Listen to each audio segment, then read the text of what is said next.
हमारे 12 एक Muslim family की स्टोरी जिनके बहुत सारे बच्चे हैं और एक और बच्चा होने वाला है। इस मूवी की स्टोरी इस चीज के इर्द गिर्द घूमती है कि डॉक्टर से मल्टीपल वार्निंग्स मिलने के बावजूद भी उस परिवार का जो पैट्रियार्क है वह अपने सेकंड वाइफ को फोर्स कर रहा है बच्चा पैदा करने के लिए, क्योंकि उनकी पहली पत्नी अब नाकाम है बच्चा पैदा करने के लिए। क्या स्टोरी लाइन है नहीं?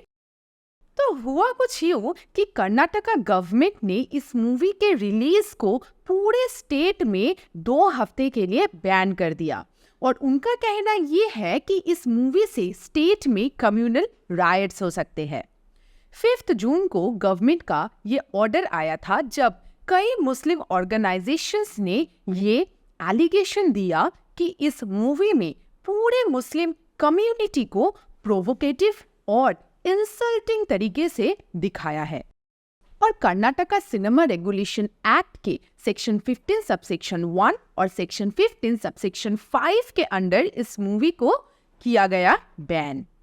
अब इस बैन का विरोध करने वाले लोग ये कह रहे हैं कि कम्युनल टेंशन या प्रेजुडाइज के डर से मूवीज की स्क्रीनिंग को बैन नहीं किया जा सकता।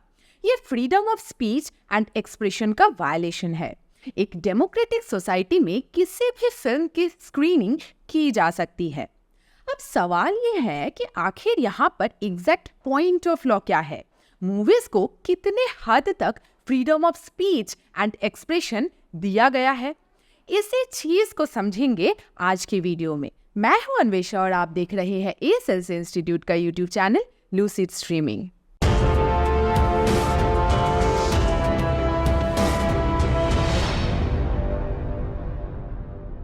चलिए सबसे पहले समझते हैं आर्टिकल 19(1)(a जो freedom of speech and expression के बारे में बात करता है।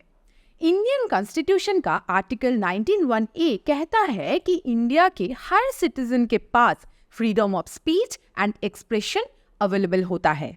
ये आर्टिकल एक फंडामेंटल राइट है जिसे इन्फ्रिंज नहीं किया जा सकता। पर क्या इसका मतलब ये कि हम किसी को भी कुछ भी बोले? बिल्कुल नहीं।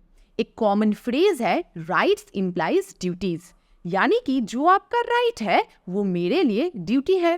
तो जब भी कोई इंसान freedom of speech and expression का यूज करेगा तब उसके ऊपर रीजनेबल रेस्ट्रिक्शंस लागू होंगे, यानी कि जितना बोलने से या एक्सप्रेस करने से किसी का नुकसान ना हो उतना ही बोलना या एक्सप्रेस करना अलाउड होगा, उससे आगे नहीं। अब मूवीज की बात करते हैं। तो मूवीज आर्टिस्टिक एक्सप्रेशंस होते हैं और आर्टिस्टिक एक्सप्रेशन का मतलब होता है कि आर्टिस्ट के ऊपर कोई भी लॉ या कन्वेंशन लागू नहीं होगा जब वह अपना आर्ट बना रहा है। 1989 में हुए रंगराजन वर्सेस पी जगजीवन राम के केस में सुप्रीम कोर्ट ने ये कहा कि मूवीज के पास आर्टिकल 19(1)(a के under right to freedom of speech and expression होता है। Universal declaration of human rights और international convent on civil and political rights में भी freedom of opinion and expression का जिक्र किया हुआ है।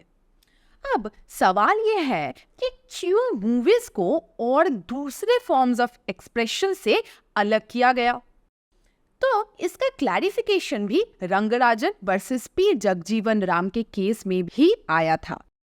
मूवीज में एक्टिंग और स्पीच दोनों होता है और मूवी हॉल में जब वह साउंड के साथ एक सेमी डार्क हॉल में दिखाया जाता है तब इंसान के दिमाग से हर तरीके का थॉट गायब हो जाता है और इस वजह से मूवीज का एक गहरा असर पड़ता है व्यूअर्स के दिलो दिमाग पर।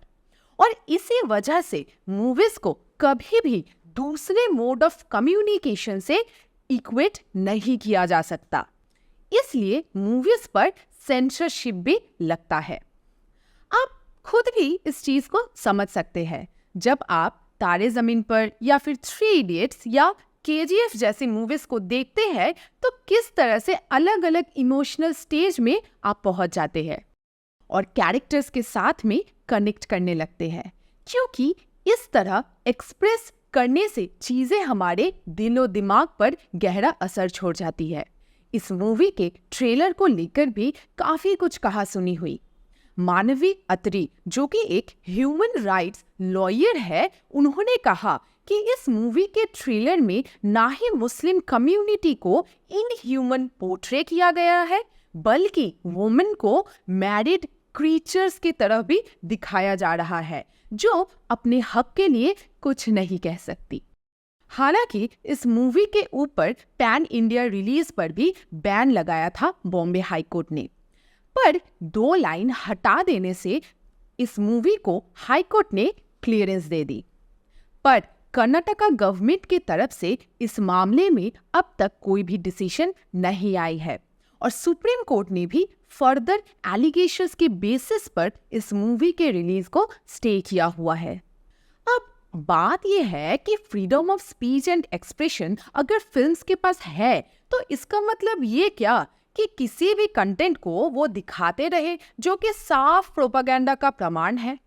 इस मूवी का सिनॉप्सिस ही ये बताता है कि मुस्लिम कम्युनिटी पॉपुलेशन एक्सप्लोजन के लिए रिस्पॉन्सिबल है, पर फिल्म को जिन्होंने बनाया उन्होंने ये कहा कि पॉपुलेशन कंट्रोल के अवेयरनेस के लिए इस मूवी को बनाया गया।